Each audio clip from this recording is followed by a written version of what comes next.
Okay, I'd like to call this meeting to order. This is the meeting of the Pennfield School Board on July 24th, 2023 at 6:30 p.m. We'll start with a Pledge of Allegiance. I pledge allegiance to the flag of the United States of America and to the republic for which it stands, one nation, under God, indivisible, with liberty and justice for all. Okay, Sarah, if you would take a roll call. Brad Crandall. Here. Don Fortin. Here. Stephen Herbstrith. Here. Sarah Jones. Here. Crystal Newman. Here. Jennifer Sheldon. Here. Tim Wood. Here. Okay, any agenda changes? Okay, moving on to approval of the agenda. You don't have to do that. Which, we have no changes, so we don't have to do that. Okay, so we'll move to number 6, public comments. Okay, first up I have Craig Campbell.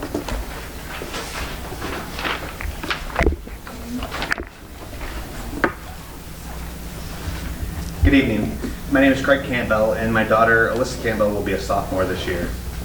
She has played on the freshman and JV team this last year, and the reason I'm coming before you is because I would like to make you aware of a situation that has happened between myself and the athletic director, Brett Steele, and would like this to go on record as a formal complaint.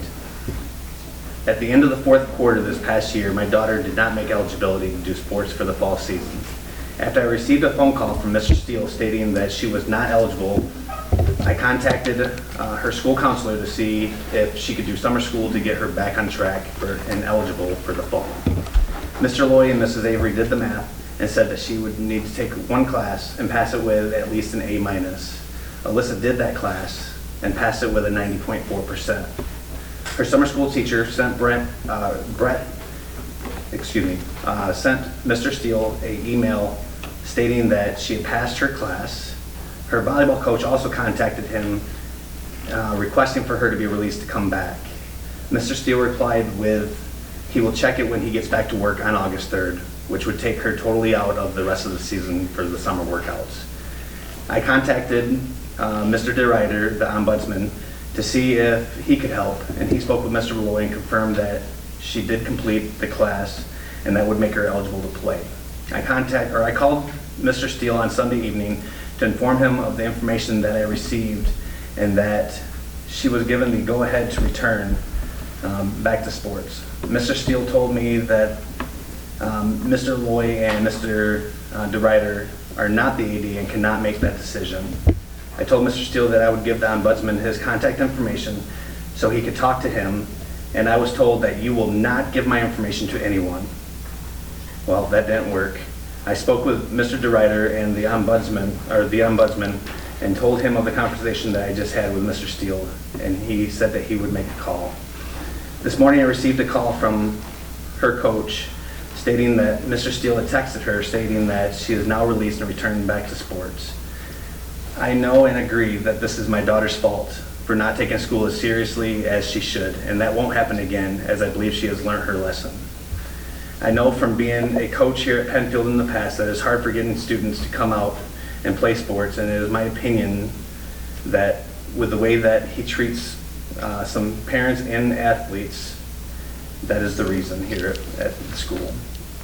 He has not only been rude to my daughter, but he has also been very rude to myself and very unprofessional. I'm pretty sure that my daughter and I are not the only ones that this has happened to. I went to the school, and we need to do better for our students.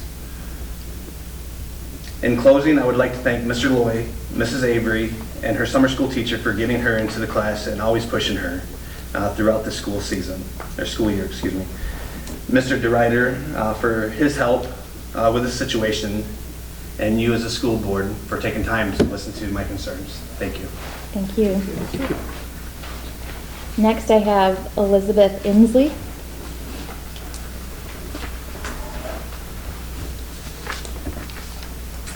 Hi, my name is Elizabeth Inslee, and I have 2 items. A few of you may remember that I've been advocating for suicide prevention. Well, the coronavirus pandemic brought mental health into the forefront. I just want to please ask that you keep suicide on your mind going forward. And then secondly, whatever happened to the Area District's Joint Equity Committee? A historic meeting of the area's 4 districts, Lakeview, Battle Creek, Harper Creek, and Pennfield, was held on April 20th, 2017, 6 years ago at the W.K. Kellogg Foundation. It was billed as the first step in a collaborative effort to ensure all students in Battle Creek have access to an equitable, high-quality education, and for the districts to collaborate and build relationships across the districts. Because I have a topic that I think would benefit the community, and I have just brought it up at the Battle Creek, Lakeview, a couple weeks ago at Harper, and I'm here today. And that topic would be vaping, because it affects all districts. It's been talked about at some of the school board meetings at the other districts. You know, what harm is there in having a conversation for those districts that are interested in it?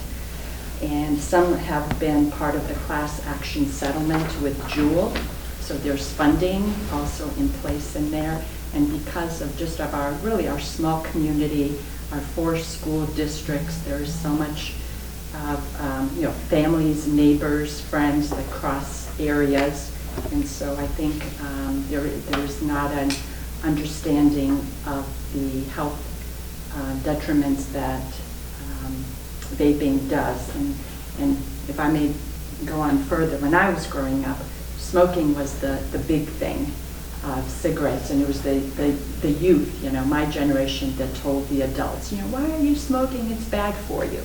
Well, now the vaping starts, as I'm told, you know, like 5th grade, as in some districts, and across the board. So those kids are not able to tell the adults who are also vaping, because they're doing it. So I just think that's a worthwhile topic to venture in and to bring the school boards together to meet, because, you know, there's been 6 years is a long time when you're talking, you know, that's a term for the school board, but there's been a lot of changes that districts have to go with. So anyway, that is what I have to say. Thank you for your time and your consideration. Thank you. Thank you. Elizabeth, can I just ask really quick, do you know who organized the joint equity meeting? Was it the school boards, Well, or was it actually, like maybe the superintendents, or? Well, the superintendents, I think, out of that have been meeting, as you well know. Yep, That was yep. kind of a result of that. But it was kind of brought up by the W.K. Kellogg Foundation of Okay. putting the schools kind of together. Yep. And so there were several meetings. That were held. It was held at what is now called a Cool Family Center. But it was just an opportunity for all the boards to kind of meet. And I think, you know, got to start somewhere. Mm-hmm. Yeah. Thank you. Great point. Thank you. Robin Nichols is next.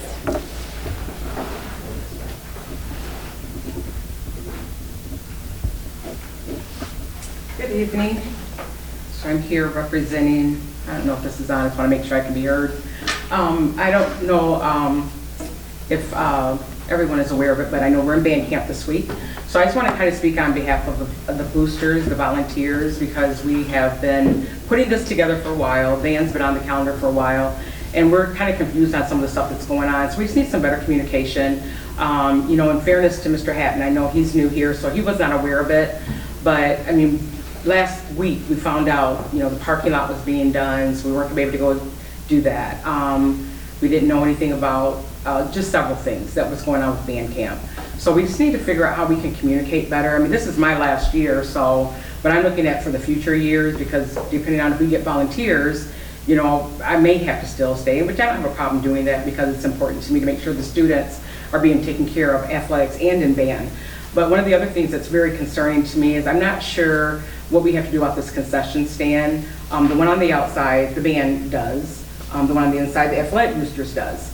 But we're being told that we have to get a license. Now, my understanding, I've been told today, that Mr. Driver said he'll go ahead and do the thing with the license, but I would think the liability would be the schools, and that the license that's for food services should apply to those concession stands. They don't need to work the concession stand, we're volunteers, we do it. We put in all the grunt work. We do all the shopping, we do the cooking, we do the serving, we do everything, we do the cleaning, all of that. So it was kind of concerning to me, you know, when we were told last week that one of us needed to take the class and get the license, and my first answer was, no, I'm not doing it. I'm a volunteer, and if I want to do a food license, then I need to get paid. And that's not what volunteering is about, of course. So we need to know about that. You know, how are we going to go forward with doing that? Because I wouldn't even think that the band teacher should be doing that. It should be food services, and there's already a food permit. They don't have to work the concession stand. They just have to be considered like the manager over it. So we just need some clarification on that, especially before the first game. And then volleyball starts, and we're going to be on the inside as well. The athletic boosters will be doing that. So I guess I'm speaking on behalf of, you know, both booster clubs. You know, we do a lot for the school, for our athletes, our, you know, our band and everything. We want to work together, try to boost things together, you know, for our students, make things better for our district. But, you know, as volunteers, we're going to lose a lot of volunteers if we don't get some things in order. So if we could just get some clarification on some of that, you know, what is the school responsible for, and then what are the expectations of the volunteers, and then we can move forward. So I'm just asking if someone could give me some information back on that so that we can move forward. Did you receive Mr. Hatton's response last week with that information about I that it's did, the health department's rule and not ours, and it's not a license, it's a training. You have to have one person from the each of the boosters clubs that has had the training. It's like, I think, a 2-hour course. There's no cost or anything associated with it. There's no liability associated with either of the clubs. It's not a rule that we make or can change. The health department makes it. And we have to follow it in order to serve, you know, anything beyond like prepackaged foods. So if there's no like hot food that's sold, then your concession stand can just, you know, go however you want it to. But like even like when I ran Head Start, for example, every single employee that was around food that was being served to the kids in the classroom, because they eat like, you know, a family style meal, had to have that same training for handling hot food. It's like, you know, sticking the thermometer or something. I don't know all the ins and outs of it, but there's no liability. It's like it's a training. Well, the way I understood it is that there has to be someone trained, not necessarily it has to be a booster, someone, and that then comes in and then they go over everything with us. So, and you have to have the license then put up on the wall. So some of it is liability. But with that being said, we have someone here, we would show them what we do in there. That's not a problem. We've been doing this for years. So I guess I just need more clarification. I did get the response from him. I read that. I didn't find that response on the Calhoun County site. I've talked to some other boosters, and most of them, their food services department has that license. So that's what I'm saying. I just like to have some clarification. Do they have a brand new concession stand though? Well, when Harbor Creek had their brand new one, they They did. didn't have to get trained? So I just need some clarification, that's all. And if we need to get trained, we'll do it, but the license shouldn't be in our name. So it's two separate things. Yeah. I think the communication can be better too, because I didn't even know about that, and I know the PTOs, we don't do anything that's not prepackaged because we don't have anyone. But Rocket Football does, you know, they use it on the weekends and during the week. Then they do the concession stand. The Athletic Boosters doesn't do the concession stand at the middle school. Someone else does. So is everyone getting that, or are we getting one license that's going to cover the whole school district? So that's all I'm asking. Okay. So we can get some clarification on that. And that's all. And I won't take Cadence's thunder. I'll let her talk the rest about being camp. Thank you. And then you had a public comment as well?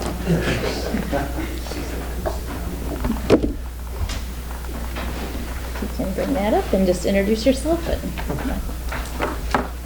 Hello, I'm Zachary Hall. My daughter goes to North Penn Elementary School. She'll be in 2nd grade this upcoming school year.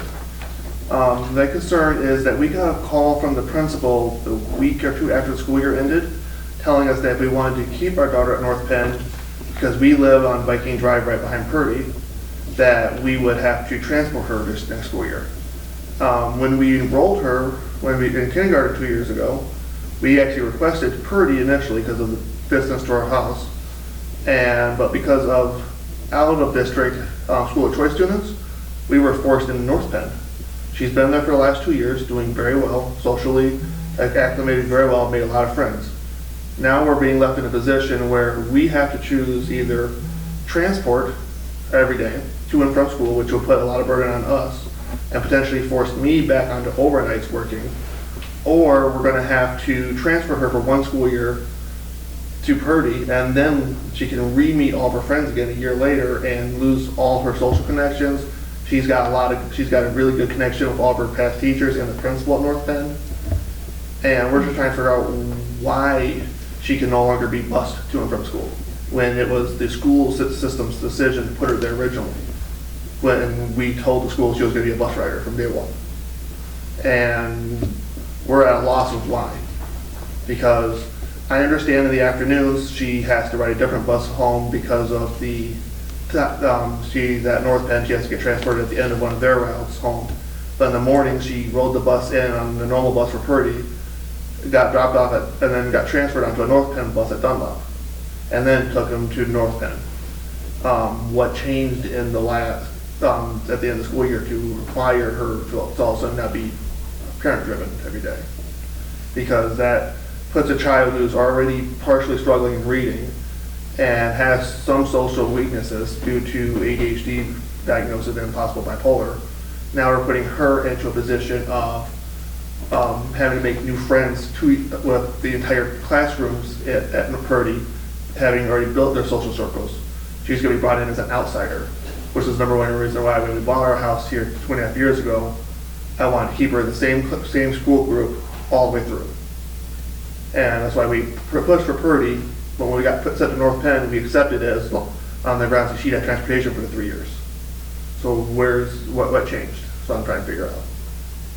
Because it kind of feels like we're being punished because of poor students, where the students were put in kindergarten. And now that transportation is starting to become a problem, we're being punished as a result of this. And as well, it's not just my daughter.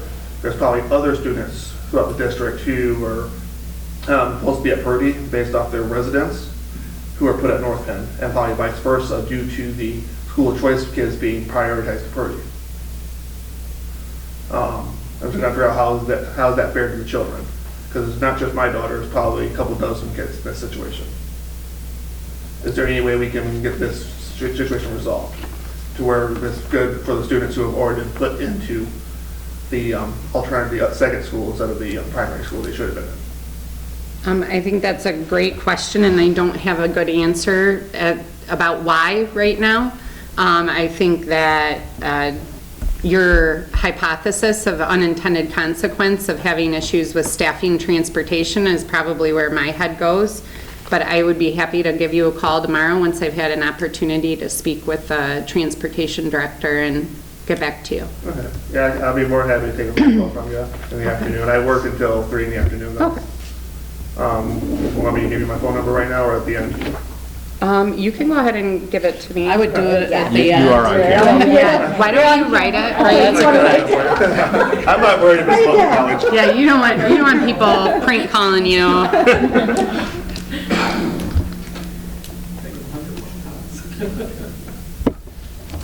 Thank you very much. Thank you. Thank you for your time. Thank you.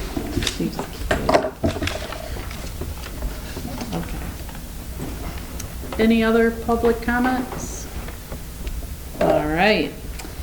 Moving on to 7 for recognitions and presentations. I just have one recognition, and that is for Mrs. Angina Schwartz. I got notification from the Michigan school business officials that Angina has earned her certification as the Chief Financial Officer for the district. So congratulations, Angina.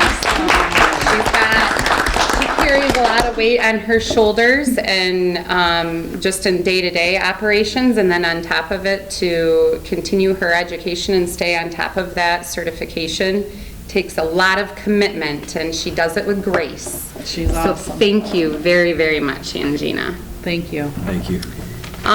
One presentation we have, is Robbie in here? Oh, sorry. I was staring right at you. Robbie is going to chat real quick about construction update and football camp update.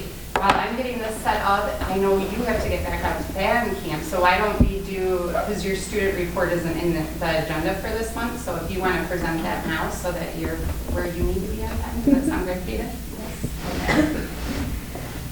Hello, everyone. So I just have one reminder that the end of band camp review will be Thursday at 6 p.m. on the soccer field. Can you say that date and time one more time? Thursday, the 27th, 27th at 6 p.m. Okay. on the soccer field. Oh, I think I had 6:30 in my. That's what I was thinking too. I'm like, did I put 6:30 on mine? Yeah. It's only going to last about 15 minutes. Don't We're come at gonna 6:30, do you'll miss it. Pregame, and then we're going to march whatever we know. That's awesome, thank you. What's the show theme this year? Movies of the 80s. Ooh, that sounds so much Karate fun. Kid, Ghostbusters, Top Gun, and Back to the Future. Yeah, Back to the Future. It's gonna be really good. I'm excited. I'm a child of the 80s, so those are my favorites. So I'm excited. It's gonna be hard to top last year. Okay, Robbie, you're up. Sorry for Coach here. We're in the middle of football camp, so I planned it, and then somebody decided to get sick, so we had to move the board meeting, which now we're good. So we're good. I want to give you a quick update on the progress of the bond work, right? I know we're getting close to school, and everybody's starting to, right? But I can assure you everything's going on schedule right now. I know we're all social media people, so we see posts all the time. School's going to be delayed. They're moving homecoming. We're not going to have home games. None of that is true. Okay? So I want to update you on where we're at on each part of the project and talk through a couple of little things. So the concession stand, it is moving along right on schedule. Everything is going smoothly. We haven't had any major hiccups, anything like that. We did have some issues with the trusses, but they're in. Everything's good. I would say right now it's at about 60% complete. You're going to notice real quick, for an example, our bleachers. On Friday, we had nothing. Today, if you go out there, it looks pretty sweet. And it's a really cool process to watch it go. So everything's moving very quick right now. If we can go down a little bit. The goalposts, those were installed. The concrete for the D zone, which if you don't know, that's like your jump zones for your high jump, your pole vault, all of that, that's been installed. Turf will start being installed next week. You'll see that that'll come quick. Within a day, you'll see most of our green laid out, and then the next day you'll see it stitched. The next day you'll see the end zones cut out and then stitched. So it's about a 10-day process from start to finish with turf. And that'll start next week, I believe, Tuesday. One thing with, we will go back up for just a second. With the turf, we have play clocks, the sleeves have already been inserted, all of our electricals already ran. The only thing we're really waiting on right now is the turf. Everything's been done, graded, cement's been poured. One really cool thing that I'm so happy we did, it's going to make us better hosts, is we have a cement pad all the way over from the concessions entrance all the way over to the visitor side. That's going to make us more gracious hosts and then also help our visitors who may have some guests that have some ADA stuff. So getting a wheelchair over there will be a lot easier. Just hiking over there will be a lot easier. And again, it'll make us better hosts, which will then make us people want to come here. So we go down, let's go to the middle school. Tile work in all the bathrooms is wrapping up today. So the grouting's been done, all the ceiling's been done. They're finishing up the tile work today. It's amazing. Miss Lemmer and I were doing a walkthrough the other day, and she said, well, how long have you guys been doing this? And the guy said, we just started about 2 hours ago, and the whole wall was done. They move quick. These guys are great. They have about 6-7 guys in there. You know, it's kind of fun. They offered to train me on how to do it. But I said, it's probably not a good idea. I've got some serious issues with seeing things level. So the floor, the epoxy, the LED, all that stuff's going to start tomorrow. And hopefully by the end of the week, we're going to start seeing some fixtures go in there. The new toilets, the new partitions, all of this. So by next week, we're really gonna see these bathrooms start to take shape. All of the masonry was painted last week, which was a little confusing why we painted before we did before, but they promised everything will look good. You know, so we're good. And then there's some touch up with some grout, different things like that. So middle school roof, we are 100% complete on the roof. We are finishing up with the fascia. That has been being done this week. It will look 100 times better. Just the fascia is going to look nice, clean, crisp. And then our roof, we had a lot of issues with the roof at the middle school. Whenever it rained, I cried myself to sleep because I knew I was coming the next day with floods everywhere. So we're good. It's going to look amazing when it's done. It's going to help our middle school just, you know, maintain its ability to help educate the kids. So looking at Dunlap, they are moving from the middle school to Dunlap. All of the pipe work has been done at Dunlap. That's been a project. We ran into a couple complications with the plumbing at Dunlap with some blockages that, I mean, we've been having these issues. You know, we get calls from Dunlap, we're having backup, so we have to go and try it. All that's been fixed. We did the right thing right now. It doesn't look pretty, right? Like some of the stuff we're doing, but it's stuff that we need. You know, we're really taking care of the infrastructure and making sure that everything gets done properly instead of, you know, I'm sure we could have done a couple things to everybody was seeing. You don't see the tunnel work, right? So it's hard for us to say, look what we're doing. It's hard to get down there and see it. But I can assure you the plumbing issues have all been fixed. It's going to be incredible when it's all done. They're start tile work this week with some new drinking fountains with the bottle fill stations, which is great for our kids. You know, and I think our teachers would really appreciate it as well because third graders, I need a drink, running out there, hey, just fill your bottle real quick. That might help. So drinking fountains, bottle fill stations at the middle school and Dunlap, and those will start to be installed not this week, but next. All right, the point of conversation for everybody. Our EFIS work, 90% complete. I'm going to tell you guys real quick, EFIS is very old, outdated. It's a lot of places don't really do EFIS anymore, right? Well, because we already had that and we're doing some things, we went with EFIS. In stock EFIS, you have 4 colors to choose from. You have this color, which was very close to the original color, and then 3 other colors that, if you think this is bad, that would have been even worse. I can assure you, though, that once this settles everything, we can paint it if that's a decision we want to go to. But here's what I'll tell you, and this is what I've got to. The color of our building does not impact the education we provide inside of our building. So, you know, the color, you know, it's a point of contention for some, but you would have not liked the other color options. It matches the masonry. It does. You know, it really pulls. If that's what people want is paint, we will paint. Yep. Once this settles and then, you know, kind of, you know, we could do it. This is very close to the color that we had, but with the sun fading the old EFIS, obviously it wasn't as, right? Okay. Purdy North Penn, our boilers are, I mean, they're 95% done. Heating season at North Penn, Purdy, I mean, obviously you guys remember this year we had to close school one day because we didn't have boilers in one of the buildings. This is a much needed upgrade that I'm very happy that we've done. You know, I've been in a couple districts where they had bond projects and they didn't take care of the infrastructure.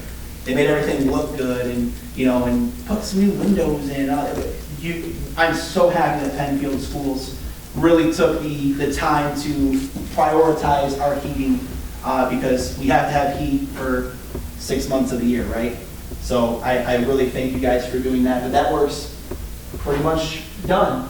High school overview, parking lots, you guys can see, we just did the asphalt in here, the student side, and around the building. And then the middle school, between middle school and Dunlap, that was done tonight. Tomorrow we're moving over to admin, and that will complete phase 1. And then once we get, you know, the turf guys in, the scoreboard guys in, the lights are installed, then we're going to tear up kind of that athletic wing and get that paved before football. So that was something that was kind of scheduled for next summer, but with Lakeland having a little bit of opening this year, and we said, hey, we're putting this beautiful new stadium in. It's going to be great for our community. Let's make sure the parking lot is there too. So we're going to get that in before the stadium is done as well. And then Dunlap, there is a play area where we tore that up. That was really bad. But also, while we were doing it, we were able to add some concrete strips to go to our basketball court because we'll have a student that maybe has a wheelchair that wants to play with their friends in the basketball court or his friends. Same thing with the playground. We were able to add a strip to go to our playground so our students can be included on all the activities that we do. So we were able to tackle that while we were doing this as well.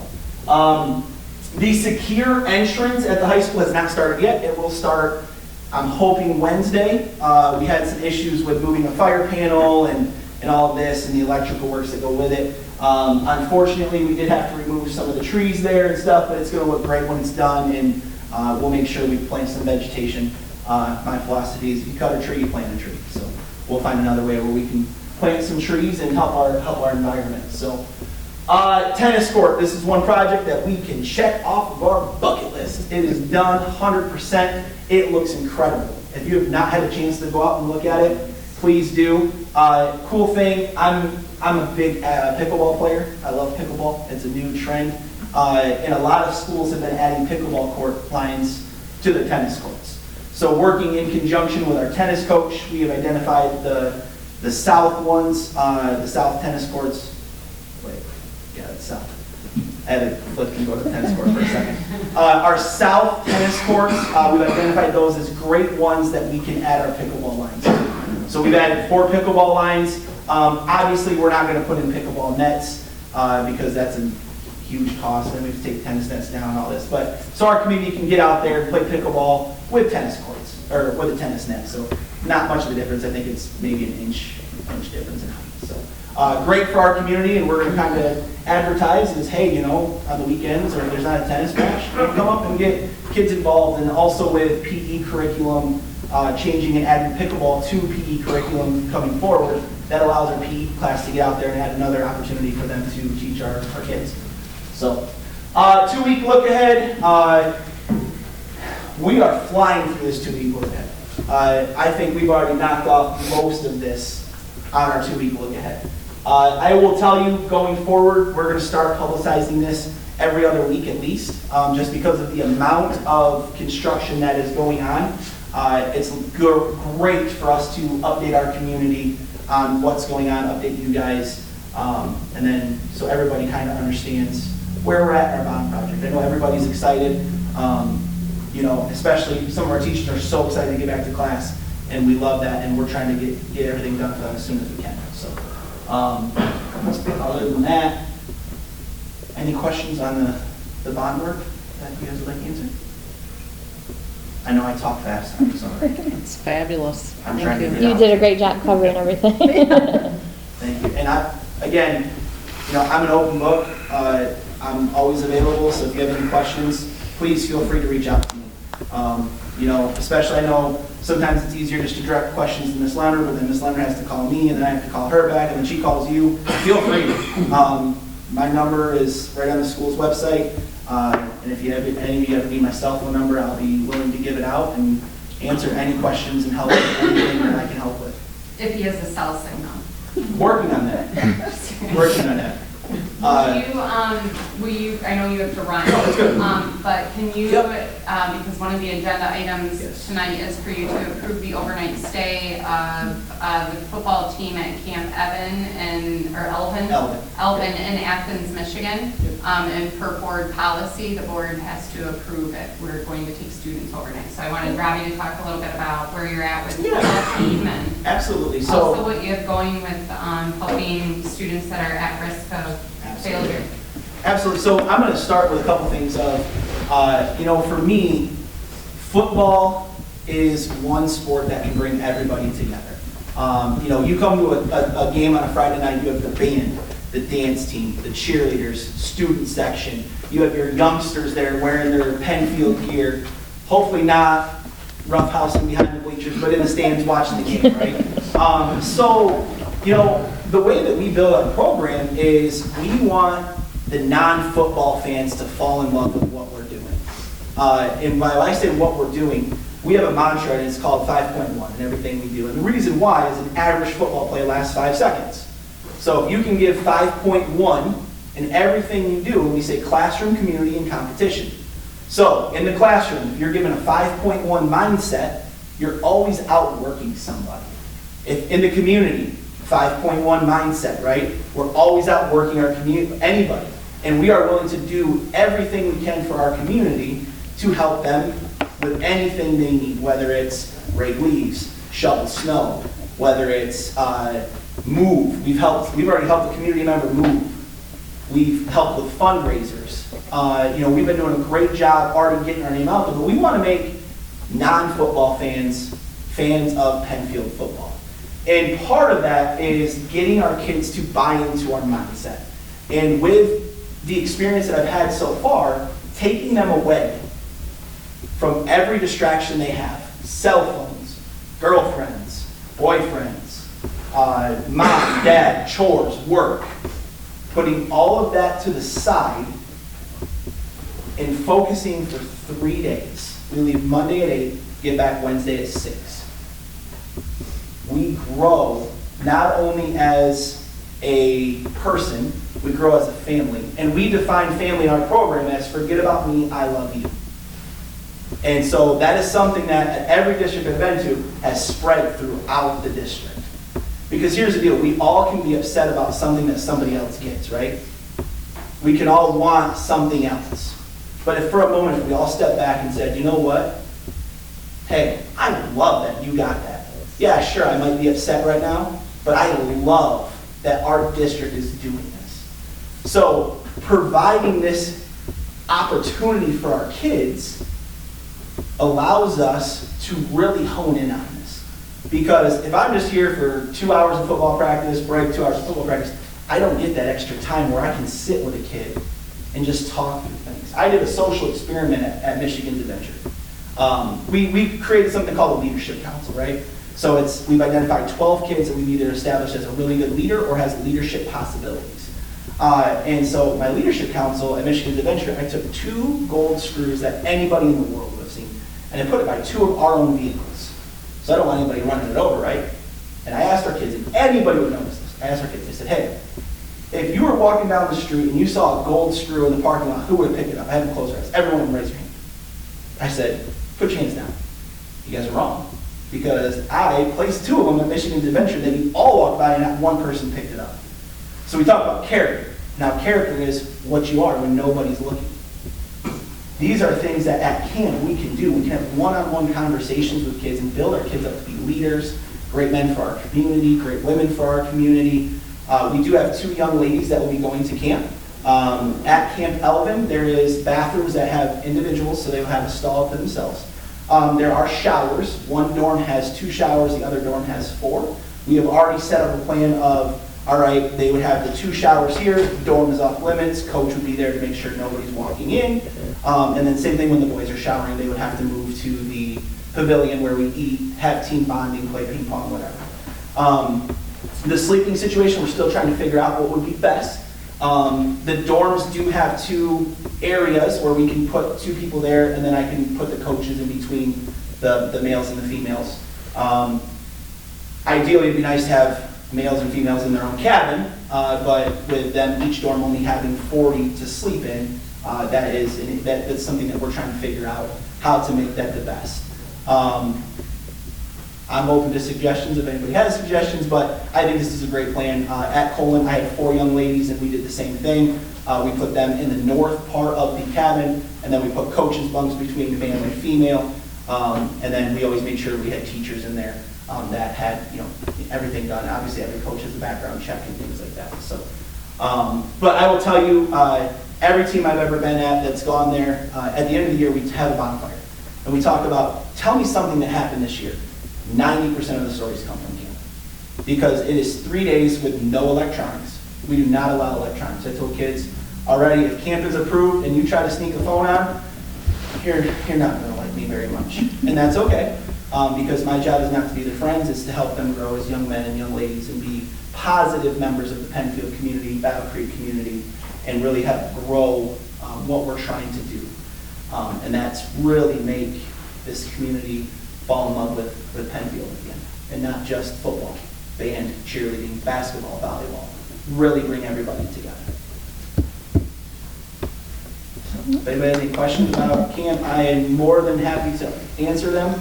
I would say, and it allows us to set the expectations. I do want to backtrack just a second. So we are big on helping kids in the classroom. Every day we have mandatory study table. If you have a grade that's less than a C, so C for Pennfield is 74, Mr. Lloyd? 73 is a C minus? 72. 72 is a C minus. So if a kid comes to me and they have a 72, they have to go to mandatory study table. Even if they have all A's and one grade is a 72%. I've been coaching now for 14 years, and I've had one team not get academic All-State. Last year I coached Glen Oaks, and we were academic All-America with a 3.78 for a GPA at college. When I inherited the program, it was like 2.1. So, but we take the same thing everywhere. And every day we have two teachers that are on the football staff, Mr. McCaffrey and Mr. Lamb. They have agreed to host study tables. And then I'm also going to work with Mr. Lloyd and some of the staff here for the teachers that maybe a kid is struggling in a certain subject. We can make sure they get one-on-one tutoring. And then if they still don't have, if their grades are still there, they just don't practice. They sit at practice and do their homework. I know there's some things we got to work out with that because with kids right now with ineligibility, they're not allowed to come to practice. But hey, that gives me 2 hours where I can monitor and make sure they're doing their work. They'll sit right at the practice field. We'll set up some tables. We'll check in on them frequently. But camp allows us to set these expectations, to really go through our handbook and what we're trying to do and what we're trying to build. Hopefully the kids will buy into the mindset and we don't have kids that are struggling in academics. But if we do, we're here to help them. We want to make sure that our kids are getting all the support they can. And like I said, camp allows us to set the expectations and really go through this with the kids. Thank you for everything you're doing here. We've had some good experiences. We took the kids to Hottentown the other night. We were in Sturgis, Michigan for a 7-on-7 scrimmage. And 60 burgers, 30 fries, and 200 cheese taters later, our kids were pretty full. And what's funny though is we can all know what Hottentown is, right? Yeah, Checkers is not Hottentown. We're like, oh, where? I'm not trying to put down Checkers, but it is not. It looks like it when you like get excited. It's going to be like Hottentown. Yeah. I was explaining to them, they said, so you mean a cheese curd? No. No. There's a big difference. It's a tater with potatoes and cheese. And then Michigan's Adventure, we did that for kids that have been coming to some summer workouts. We rewarded them with the opportunity to go to Michigan's Adventure, and you would have thought that we took our kids to Disneyland. Most of our kids had said they'd never been, and if they were so little that they were scared to do anything. So it was a great opportunity for our kids to bond and really come together as a team. It's definitely doing things like that that will help our kids buy into what we're trying to do here. So, and I hope that we can. So camp's August 7th, and I gotta move quick on getting food for the kids. The parents will make food. They have a full kitchen there. I love cooking pancakes there because I can make 50 pancakes at one time. Put them on. I gotta get out there for breakfast and see this. And that is one thing. So in the past, obviously Colin was a little bit closer. It's 10 minutes from our school. We did invite the board out one night, and some came, some didn't. But we invited them out to eat dinner with us and really see what we're trying to do. And take a look at one of our practices and see the culture, see the environment, see the positivity that we're putting into our kids. I will tell you just from experience, we don't have a talent issue at Pennfield. We have very talented kids, and we're going to get to the point where they're going to want to run through a brick wall for just about anybody. And that includes their teachers and their other coaches. Do we want to move 12 up and just vote on it now? I think it'll be okay. I'll give him a call. Okay. I talk to him on the daily. Thank you. Thank you. Thank you. Appreciate you guys. Thank you very much. Thanks, Robbie. And I'm sorry for leaving you because I got to go. Thank you. Understood. Okay, we're moving on to superintendent's report. Well, Robbie covered a lot of what I wanted to share tonight, which is the update on our projects around the district. I was able to take a walk through on Thursday and, kind of see what was going on, ask questions.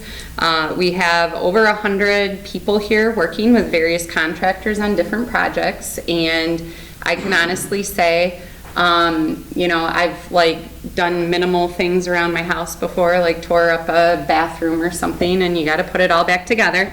So it is a little nerve-wracking when it's all of the bathrooms. But I am confident that everything is going to come together. The people we have working from various contractors around the region and right here in Battle Creek have our best interest at heart. My own personal heartstrings go out to the mechanical contractors that have been working full days in our tunnels underneath our buildings. That is not something that I could probably do, and they probably don't even know the impact of their work, but it's desperately needed in the two buildings that we are, both the middle school and Dunlap, that we're preparing for major mechanical overhauls. And so those individuals I have a lot of gratitude for as well.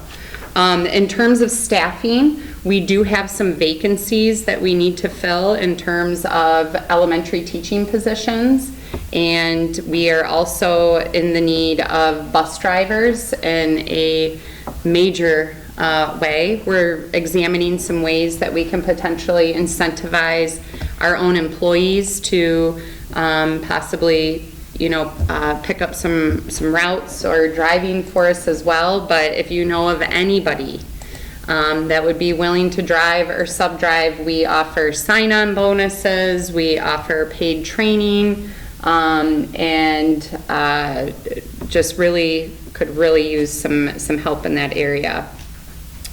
In terms of back-to-school professional development, our first day back to school is going to be August 14th with our new staff that have been hired over the summer. And then we will bring back the entire staff on Tuesday, August 15th. And so we'll start with back to school breakfast. I'd love to have as many board members there as possible to greet staff. And we're going to be focusing on school safety, student teaching and learning, as well as climate and culture, positive climate and culture. Those are the three big things this year. We'll be rolling those out after back to school breakfast. Can typically have you out of the door if you can make it by 9:30 in the morning. We're also looking at awarding our Alumni Distinguished Awards, as well as the Golden Circle Awards, the culminating awards from last year that we had launched in the fall of last year. So there will be some good opportunities for employee recognition and the Panther community at large. Are there any questions about any of that? Can we get an invite for the breakfast? Yep, absolutely. You're talking like you want a Google invite sent to your email? Okay.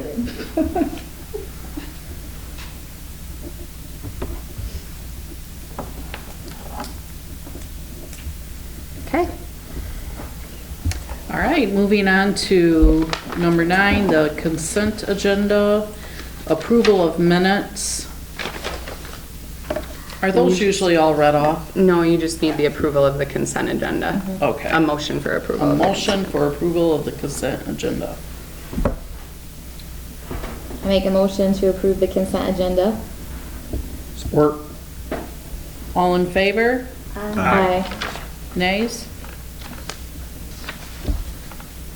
Okay, we need the approval for the annual. That's, I think, in the consent agenda too. So you're down to. You're down to 12.1. The board member committees. 12.1, discussion of committee participation. Okay, so this is where we've had some vacancies with the overturn in the board for our committees that we work as a team of 3 and then bring it back to the full board. So we are filling those vacancies tonight, and we do have. Do you want me to summarize what changes have been made? Sure, that'd be great. Okay. So there's just been a couple of changes. So the top part, the board member committees there just consist of one primary board member and then an alternate if the primary can't make it. These are committees that meet once or twice a year. They're typically county-wide committees or more like ceremonial type of committees. So the Calhoun County School Board Member Association, they meet 1 to 2 times per year. The primary board member to attend those is Crystal Newman. If she's unable to attend, then Dawn would. For the Pennfield School Education Foundation, there's no change to the board member representation there. For the Human Sexuality Committee, Crystal would be the primary and Jones would be the alternate if she could not attend. For the Wellness Committee, that meets 3 times per year. Dawn is the primary. We still have an open seat there if there's anybody that wants to be the secondary. That committee does meet at 12:30 typically during the week.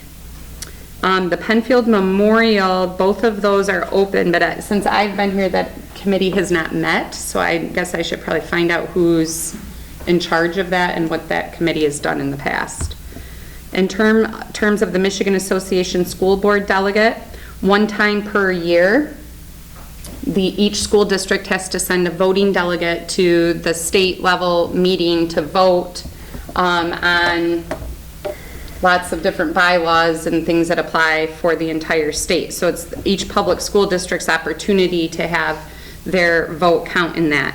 So Dawn would be the primary and Steve Herbstreth would be the alternate for that. And that meeting, that requirement is always at the fall conference. So this year that's November 9th.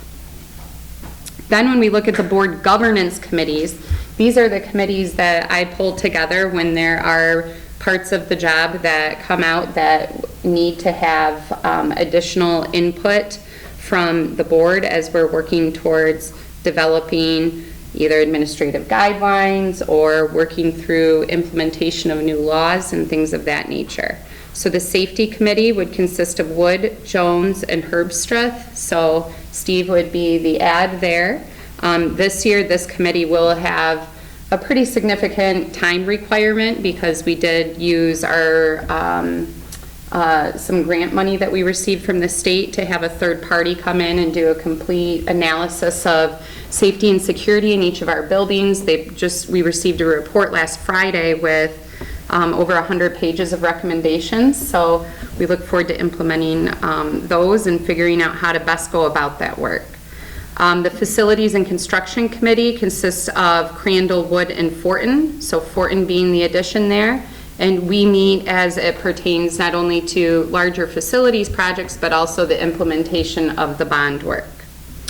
The third meeting is the committee is the Curriculum Coordinating Council. We have a committee of about 40 teachers that meet once a month in our school administration. And we have Wood, Crandall, Jones, Fortin, and Sheldon on that committee, Sheldon being the addition. For the Finance Committee, we meet typically when we are going to be proposing the budget amendment, the final budget amendment, and the newly proposed budget. We also meet with the Finance Committee if we run into something, a very large purchase that we want to make sure we have extra eyes on and critical thinking around those topics. And that would consist of Wood, Crandall, and Sheldon. Sheldon being the addition to that committee. And then for negotiations and personnel, we meet when there is a personnel issue or a proposed position change or job description, new job description, or if there is a disciplinary issue. Negotiations, if we need a board member at the negotiating table, or when questions arise around negotiating strategy. And then the policy committee oversees, typically we have a fall and a spring policy adoption. We are also implementing a calendar of looking at and reviewing our policies to make sure that we don't have anything terribly outdated that we may have missed in over the years of policies needing to be updated. And that consists of Fortin, Wood, and Herbstreit. Herbstreit being the new member there. And on negotiations and personnel, Crystal Newman is the newly added board member there. So when I look at this, it looks to me like it's pretty evenly weighted in terms of everybody having a fair share of extra work, which is what we do in education, right? Is that good? Great. Okay, so 12.2, appoint board officer. So according to our board bylaws 0163, presiding officer, Vice President Dawn Fortin fulfilled the role of presiding officer at the last board meeting. According to PO 0152, officers of the board needs to appoint a board president to fulfill the officer role until the next regular organizational meeting in January of 2024. It is recommended that the board nominate and elect a board trustee to also fill the role of president of Pennfield Schools. Oh, wait. Yeah. Until the next organizational meeting, January 2024. I think I just repeated what I said. So, are we doing this for the vice president as well? Well, first we need to appoint a president. Okay. We'll go do that first. So there will have to be a nomination for board president. I would now nominate you, Dawn Thornton. I'd second that. And then we will take a roll call vote, please, Sarah. Sure. Okay, Brad Crandall, Yes. Dawn Fortin, Yes. Stephen Herbstreit, Yes. Sarah Jones, yes. Crystal Newman, Yes. Jennifer Sheldon, Yes. Tim Wood. Yes. Thank you for your support. So now you need the nominee, it's not in there. Okay. But you need the nomination now for vice president. Can I get a nomination for vice president of the school board here? I would nominate Brad Crandall. I would second that. Thank you. And a roll call vote. Sarah, please. I'll start with Dawn Fortin, Yes. Stephen Herbstreit, Yes. Sarah Jones, yes. Crystal Newman, Yes. Jennifer Sheldon, Yes. Tim Wood, Yes. Brad Crandall. Yes. Thank you, board, for the support. Before we move on, I might not be looking at an updated agenda, but did we inadvertently miss 11? That was left on. We have by no idea mistake. how it got in Okay, there. all It right. must have been in like how the template got carried over or something. I messaged Faye, but she's Good not enough. available. I should have right now. mentioned that. I don't know how I that- missed it. I looked at that how many times? That was we're thinking from a previous year, so. Oh, okay. Okay, so moving on to 12.3. Approval of the 23-24 Board of Education meeting. And so it is recommended that the board adopt the attached calendar of the board meetings for the 23-24 school year. In general, the recommendation is to hold meetings the third Tuesday of the month at 6 p.m. So that, I want to make it clear that that is a change. And we didn't go with the second Tuesday because that is the Pennfield Township's Tuesday. So it would be third Tuesday, and the time is also changed from the normal 6:30 to 6 p.m., making it earlier for our staff. And so we'll go ahead and get a motion. I motion that we adopt the schedule as written for the third Tuesday of the month, 6 p.m. I'll second that. Let's do a roll call vote for that one too, please. Okay. Start with Steve Herbstreit, Yes. Sarah Jones, yes. Crystal Newman, No. Jennifer Sheldon, Yes. Tim Wood, Yes. Brad Crandall, Yes. Dawn Fortin. Yes.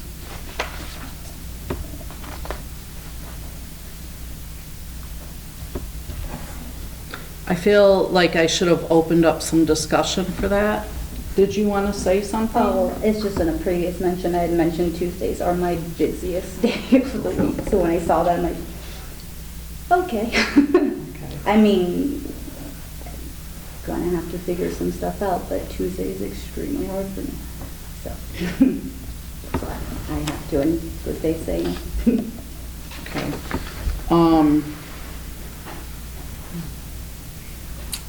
Sorry to hear that. So, Okay, so,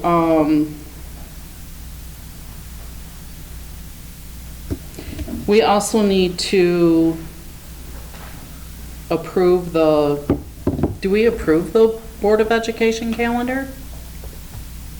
Yep, so you need a motion to approve the calendar. And you already took the roll call, so now you're into 12.4. The Okay. designation of the school auditor. Sorry. I'm totally with you, Dawn. It's like, I don't know where we're at either. It's gonna take me a while, but I'm You gonna get there. You got it. Tuesdays, because Mondays are rain days. Okay, 12.4, designation of the school auditor. It is recommendation of Superintendent Limmer for the board to approve the auditing firm of Raymond as the district's auditor for the 23-24 school year. So moved. Second. All in favor? Aye. Nays?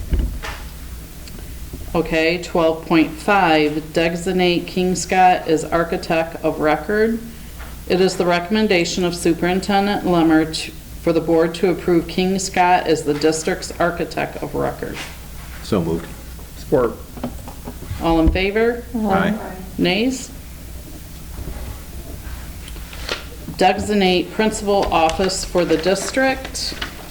It is the recommendation of Superintendent Lemmer to designate superintendent's office as the principal office for the district. So moved. Second. All in favor? Aye. Nays? 12.7, designate Battle Creek Shopper as the official publication. It is the recommendation of Superintendent Lemmer for the board to designate the Battle Creek Shopper as the district's official publication. So moved. Before we make a motion on this, can I make a comment here? Yes. At one time, the shopper was delivered to everyone in the district. It is not currently. They've cut off a lot of sections. Can there be somebody who contacts them to see if, you know, being that this is the official communication, they can hit all the houses in the district? Thank you. All right, sorry. All in favor? Aye. Nays? Who had a Motion second on passes. that? What's that? Okay. Just note taking. Okay. 12.8, approve the 23-24 transportation agreement. It is the recommendation of Superintendent Lemmer that the contract agreement between the district and the transportation employee group be approved for the 23-24 school year. So moved. Second. All in favor? Aye. Opposed? Motion passes. 12.9, approve cooperative food agreement with Lakeview Schools for the 23-24 school year. It is the recommendation of Superintendent Lemmer to approve the cooperative food service agreement with Lakeview Schools for the 23-24 school year. Motion to approve? You have, Can I know a little bit more about it? I mean, I Sure. read through the agreement, but I'll let Ms. Lemmer the agreement explain is that. Obviously, and, you know. So, Professional speak. Pennfield Schools has worked in collaboration with Lakeview Schools for many years to get the food service. You have to have a director of food service that meets very specific criteria based on the state of Michigan and the USDA food service program in order to be the food service director. There's a lot of monthly reports and annual filings and menu planning and things of that nature. So what a lot of schools end up doing is like privatizing through a third-party contractor, like a Chartwell's or something like that, because that's a highly, you have to have like a degree in nutrition, or, there's a lot of pieces that go with it. So for our district, it makes most sense, because we're a little bit smaller, that we contract with a larger district that has somebody that has those credentials that can handle doing it for the all those filings and things for the large district and for ours as well. The second service that we get from that agreement is an assistant food service director, Hannah Heiser. She's here on site full-time all day, every day, and manages the day-to-day of, employees are sick and filling in subs and those sorts of things, and assists with ordering and all of that kind of stuff. We directly employ all of our food service employees, the people that come to work at breakfast and lunch in our cafeterias and are cooking and all of that. So the purchase services is just for the leadership piece of the department. I want to make sure, I didn't hear anything about any of those staff members, so I was like, reading this and like, oh, is Hannah gone too? No, so our food service director has been here for many years, Laura Ullman, and, Laura Reynolds. I blended two names together, the transportation and the food service director. The kids need to come back, right? Her name is Laura Reynolds, and then Hannah Heiser is the assistant food service director. And they both participate on our leadership teams and are very involved in everything that we do. I actually probably wouldn't know that their paycheck came from somebody else. So, yeah, they're good people. Thank you. And so did I get a motion? I made the motion, there wasn't a second yet. I'll second. That's fine. All in favor? Aye. Opposed? Motion passes. 12.10, approval of the student handbook. Superintendent Limmer recommends that the Board of Education approve the 23-24 Student Code of Conduct. The Director of Communications and Innovation assembled a committee during the 22-23 school year to review and discuss any recommended changes to the Code of Conduct and subsequent, am I going to be able to say that? Subsequently. Yes, align the Code of Conduct to the Neola recommendations for handbook updates to ensure that the Code of Conduct is aligned to current board policies. Can I get a motion is there any discussion on this? Okay, can I get a motion to approve? Motion to approve. Support.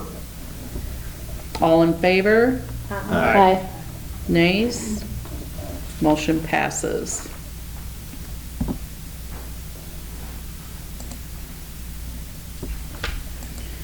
.11, approve high school course of study handbook. High school principal Andrew Loy is seeking approval of the attached course handbook for the 23-24 school year, which includes the addition of social study electives. Can I get a motion? Motion to approve. Second. All in favor? Aye. Opposed? Motion passes. 12.12, approval of overnight football camp. Superintendent Limmer recommends the board approve Coach Robbie Hatton's request to take the football team to Camp Elvin on August 8th, 9th, and 10th in Athens, Michigan. Can I get a motion? So moved. Support. All in favor? Aye. Opposed? Motion passes. 12.13, approve the 2023 bond invoices. It is the recommendation of the Director of Finance and Operations and the Superintendent that the Board approve the bond bills for the month of June for King Scott Associates in the amount of $16,258.24. And Triangle in the amount of $1,745,206.50. A summary of the services rendered follows, and this will all be on board docs. Yeah, it's all listed out line by line. So, is there any discussion? Can I get a motion to approve? So moved. I'll second. All in favor? Aye. Oppose? Motion passes. 13, board comments, board president. Okay. I just want to thank everyone for being here tonight, and the community comments are not taken lightly. They are taken to heart, and we'll be getting back with those. I also want to thank all of our construction workers, if they, could hear this now, how much they're appreciated. And driving around the campus is very exciting to see things happening. Just getting ready and rallied up for the beginning of the school year. We love our summers, and it does seem short, but it's also very exciting this year with so many great things happening, and looking forward to this new school year. I just also want to thank everybody that came out tonight and spoke. All very legit concerns that we may not have been aware of, so thank you for bringing that to our attention. And look forward to seeing the band on Thursday night, so don't forget to come out for that, everyone.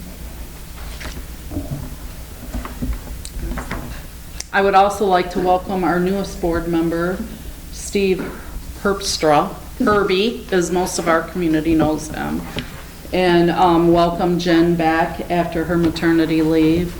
And just very excited. Anyone else? Meeting adjourned. 7:42 p.m.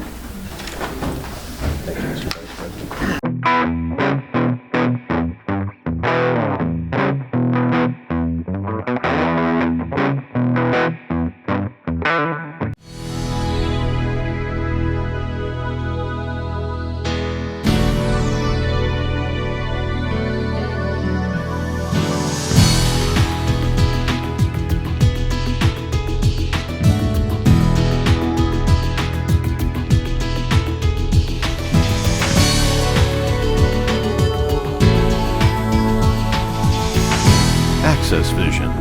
Your voice, your community.